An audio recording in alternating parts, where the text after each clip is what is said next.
Le LSC est né d'une idée un peu folle qui a germé dans l'esprit de ses fondateurs, celle de faire cohabiter dans la même structure les plus grands champions de la planète avec le sport loisir, celui des enfants, des sportifs du dimanche et des retraités. Le sport pour tous, comme on l'appelle souvent. Nous sommes alors en 1983 et le plus grand club omnisport de France vient de voir le jour. L'histoire du LSC est indissociable de celle de Levallois. Dans une commune alors en pleine mutation urbanistique, la ville se transforme et avec elle, son club qui ne fera que grandir, accueillant toujours plus de disciplines. À son lancement, le LSC ne compte que 12 sections. C'est pourtant déjà énorme pour l'époque, comme un symbole d'une ambition qui ne s'est depuis jamais éteinte.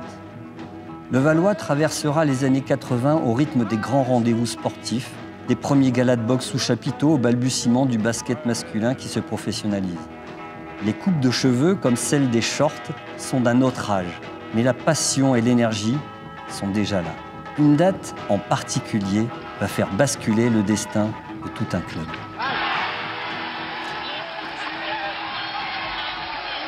Ça fait toujours déjà plaisir de revoir ces images. Parce que ça a été une médaille olympique, certes, mais une médaille olympique par équipe. Ça n'a pas la même saveur qu'une victoire individuelle. Et le fait d'avoir préparé cet événement, alors on pourrait se dire que ça reste une épreuve, comme on en a fait beaucoup d'autres. Mais là, on sait que tous les 4 ans, tous les projecteurs vont être focus sur l'escrime parce qu'on sait que c'est un sport qui ramène des médailles. Et quand on se retrouve aux Jeux Olympiques, qu'on a la chance d'avoir fait une bonne saison et d'être qualifié, on ne se doit pas d'être médiocre. On ne peut pas être médiocre. Et là, cette équipe-là, il y avait un peu 2 générations. Il y avait Olivier Langlais et Philippe Riboud, qui étaient plus âgés que nous. Alors quand je dis nous, c'était Éric Srecky, Jean-Michel Henry et moi-même. Et donc, il y avait un peu ces 2 générations qui ont cohabité. Et pour cet événement par équipe, eh bien, tout s'est passé, mais on n'imagine pas la sérénité avec laquelle ça s'est passé. Ça a été une journée quelque part idyllique. Alors, j'aime pas dire que c'était écrit, parce que rien n'est écrit, c'est en se battant qu'on obtient les choses, mais toute la préparation dans la tête, elle était faite, et il n'y a pas eu de couac. Tout le monde a fait son boulot, et c'était magnifique. Et alors, quand vous arrivez sur le podium, la Marseillaise, tout le monde dans les gradins, et qu'à l'autre bout du monde, en France, vous avez toutes les familles qui vous regardent, et forcément, là, on commence à prendre en compte la dimension de faire une médaille olympique, surtout une médaille olympique par équipe. Et ça change quelque part, oui, ça change une vie d'avoir réalisé ça. Parce qu'on a coutume de dire qu'en escrime, on est champion du monde pour 1 an et on est champion olympique pour toute sa vie. Les années 90. Levallois poursuit sa modernisation et ses équipements sportifs n'échappent pas à la règle. De nouvelles installations sortent de terre. Les lieux de pratique se multiplient avec toujours la même ambition d'accueillir à la fois les athlètes de haut niveau et le grand public. Chacun se côtoie, s'enrichit. Des bénévoles toujours plus nombreux rejoignent le club, contribuant à faire du LSC une grande famille.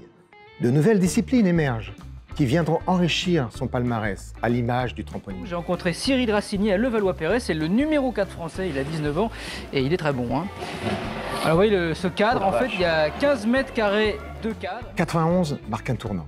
Le Palais des Sports Marcel Cerdan voit le jour, accueillant rapidement les plus grands champions et les plus grands événements. En 92, Magic Johnson, joueur iconique de la NBA, y dispute une rencontre restée dans les annales. D'autres stars de la discipline, de Terence Stanbury à Mustapha Sanko, ils feront vibrer le public levalloisien. Le LSC poursuit son développement. En 93, il franchit le cap symbolique des 10 000 adhérents. L'accès au sport dès le plus jeune âge devient une priorité et le restera. En 98, la première ronde de Levallois est ainsi organisée pour tous les enfants de la commune. Chaque Olympiade de la décennie voit ses athlètes représenter la France sur des podiums. Barcelone, Atlanta, Sydney. À chaque fois, les sportifs du LSC décrochent des médailles en escrime, judo et tennis de table. Le pays bascule alors dans un nouveau siècle et, fidèle à sa vocation d'intégration de tous les sportifs, le LSC va ouvrir une nouvelle page de son histoire. Nous sommes en 2004 et je viens de remporter la première médaille paralympique pour le LSC. L'émotion est grande, la joie est immense de pouvoir prouver au club mes valeurs, les valeurs du sport de l'escrime. À Athènes, c'était grandiose. Il y avait 3000 personnes autour de nous, ça criait « Allez Robert, allez la France !» C'était vraiment quelque chose d'important pour moi de pouvoir ramener cette médaille, et surtout si c'est la première pour le Levallois Sporting Club et l'escrime. Je pense que cette médaille est forte parce que c'est pas la première, effectivement, de paralympique que je ramène, mais celle-là, c'est la plus belle. Parce qu'un club m'a accueilli en 2004, juste avant les Jeux.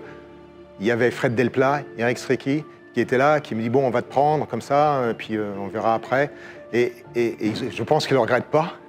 Oui, je suis encore émotionné, j'ai encore de l'émotion, c'est pas facile. Et vraiment, ça a été l'un des plus beaux moments de victoire. La Marseillaise qui a retenti, la famille qui était là. Enfin, c'est vraiment un des grands moments que je souhaite que tous les jeunes sportifs qui partent pour les Jeux de 2024 à Paris, en plus, puissent ressentir la même chose, puissent faire des médailles, aussi belles médailles qu'on a fait nous à l'époque, et vraiment s'éclater, et vraiment s'amuser, et vraiment revenir fiers d'appartenir à un club comme le LSC pour pouvoir briller de 1000 lumières.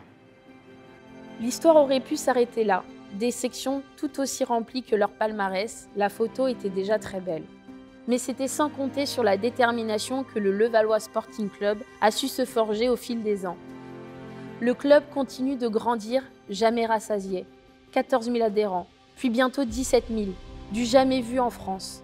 Les médailles olympiques s'enchaînent au rythme des exploits de Teddy Riner, Gévry Zeman, Yannick Borel et tant d'autres, qui auront fait rêver les plus jeunes athlètes à chacun de leur retour. Les grandes soirées boxe sont là aussi pour faire de Marcel Cerdan une salle mythique reconnue à l'international. C'est désormais toute une ville qui se passionne et s'enflamme à chaque nouvel événement, à chaque nouvelle compétition, dans les victoires comme dans les défaites. À chaque fois, cette même passion portée et incarnée par le Levallois Sporting Club.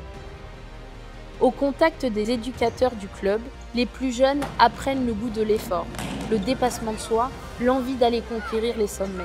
Et que ce soit dans l'anonymat des sections ou bien dans les tribunes remplies de Cerdan, une nouvelle génération de champions se forme en observant ses aînés. Dans les sous-sols du Palais des Sports, un adolescent souriant, nommé Bilal Koulibaly, emprunte un chemin qui le conduira jusqu'en NBA, pendant que dans les salles d'armes de Strecki ou les trampolines de Delplat, les natifs de Levallois commencent à représenter leur pays lors des compétitions internationales. Aujourd'hui encore, le Levallois Sporting Club continue à innover en s'ouvrant à de nouvelles disciplines avec les sports urbains et l'e-sport, mais aussi en accueillant sa première équipe féminine de volley-ball. Le taekwondo, dernière section lancée l'année même des 40 ans du club, vient agrandir encore un peu plus la famille du sport levalloisien.